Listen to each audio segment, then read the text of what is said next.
मध्य प्रदेश युवा कांग्रेस द्वारा आयोजित इस पत्रकार वार्ता में सबसे पहले तो यहाँ पर पधारे आप सभी जो लोकतंत्र के चौथे स्तंभ माने जाते हैं, हमारे आदरणीय सम्मानित सभी पत्रकार बंधुओं का बहुत बहुत अभिवादन करते हैं, बहुत बहुत नमस्कार प्रणाम करते हैं।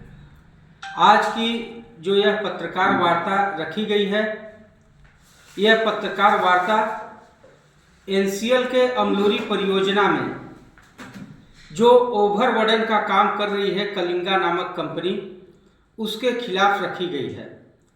साथियों, जैसा कि आप सब जानते हैं कि कलिंगा कंपनी का काम पिछले 1 साल पहले शुरू हुआ था, पिछले नवंबर में शुरू हुआ था पिछले साल, और इस कंपनी में लगातार जो उस कंपनी से प्रभावित विस्थापित यहाँ के स्थानीय परिवार हैं, नौजवान हैं, लोग लगातार अनशन प्रदर्शन संघर्ष जारी रहा, सिर्फ इस बात को लेकर कि हमें भी रोजगार मिल जाए। और कितने शर्म की बात है कि जो परिवार विस्थापित होता है, जिस परिवार की जमीन एनसीएल के द्वारा अर्जित की जाती है और जो कंपनी ओवरबर्डन का काम करने आती है, और वही कंपनी उस परिवार की जमीन को चीर करके कोयला निकालती है, और उसी परिवार का लड़का अगर रोजगार के लिए रोजगार मांगने जाता है तो उसे यह कहकर हटा दिया जाता है कि हमारे पास रोजगार नहीं है। तमाम तरह की बातें हुई।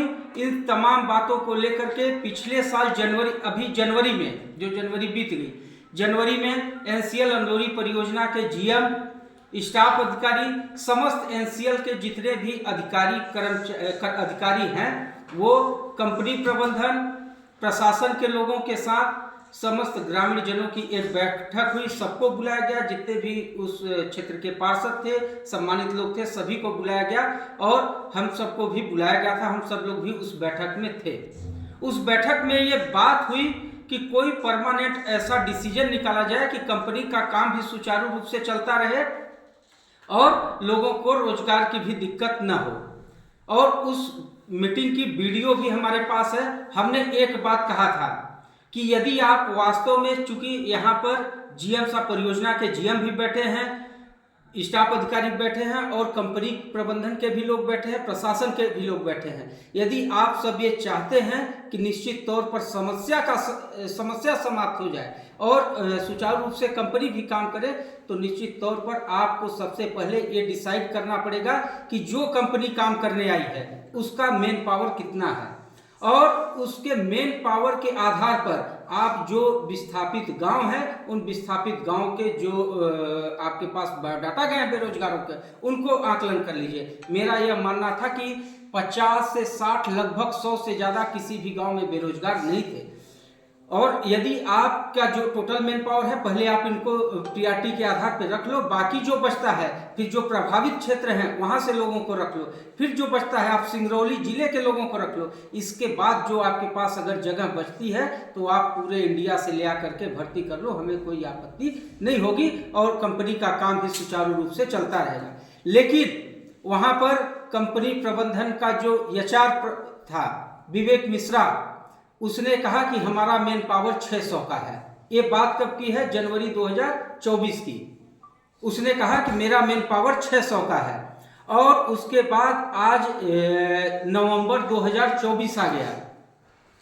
इसके बाद आज की स्थिति में उसने क्या बोला कि हमारा मेन पावर 600 का है। आज लगभग 1200 से ज्यादा लोगों की भर्ती हो गई है, और जो विस्थापित परिवार हैं, वास्तव में जिनकी जगह जमीन ली गई है, वो जब रोजगार मांगने जाते थे तो उनको यह कह दिया जाता था कि वैकेंसी फुल हो गई है, कोई रोजगार नहीं है। और आए दिन भर्ती चालू है, रोज लोगों को रोजगार पर रखा जा रहा है। तो मैं ये पूछना चाहता हूं उस कंपनी प्रबंधन से और एनसीएल अमलोरी के जीएम से कि ये आप दोनों मिलकर ये सार्वजनिक करें कि जब वैकेंसी 600 थी तो भर्ती लगभग 1200 से ऊपर कैसे हुई, और यदि ठीक है आपके पास अवसर बढ़ा, आपने लोगों को रखते गया, लेकिन आप जो 1200 लोगों को रख दिए ये जो 1200 लोग रखे गए, ये लोग कहाँ से आए?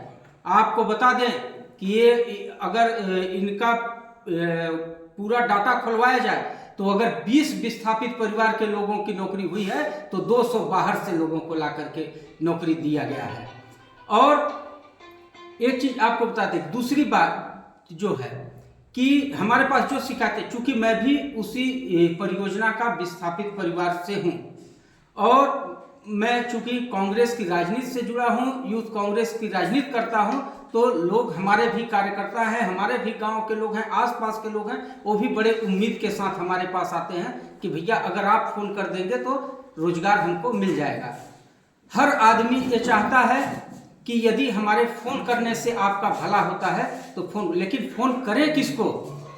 ये जो विवेक मिश्रा है ये बताता है कि मैं यहाँ का गुंडा हूँ, मैं यहाँ का लोकल हूँ, तो मैं उस विवेक मिश्रा को इस आपके माध्यम से बताना चाहता हूँ कि तुम हो गए यहाँ के लोकल, लेकिन हम यहाँ के ओरिजिनल हैं। इस बात को तुम कान खोल के सुन लो, अगर तुम लोकल हो गए तो हम ओरिजिनल हैं यहाँ के। और झूठ की और चोरी की जो पराकाष्ठा होती है, उन तमाम पराकाष्ठाओं को विवेक मिश्रा ने पराकाष्ठाओं की हद पार कर दिया है। मैं इसलिए कह रहा हूं कि वो कभी किसी का फोन नहीं उठाएगा। यहाँ के नौजवानों को बोल देता है कि वैकेंसी फुल हो गई है, रोजगार नहीं है, लेकिन रातों रात में काम कौन करता है?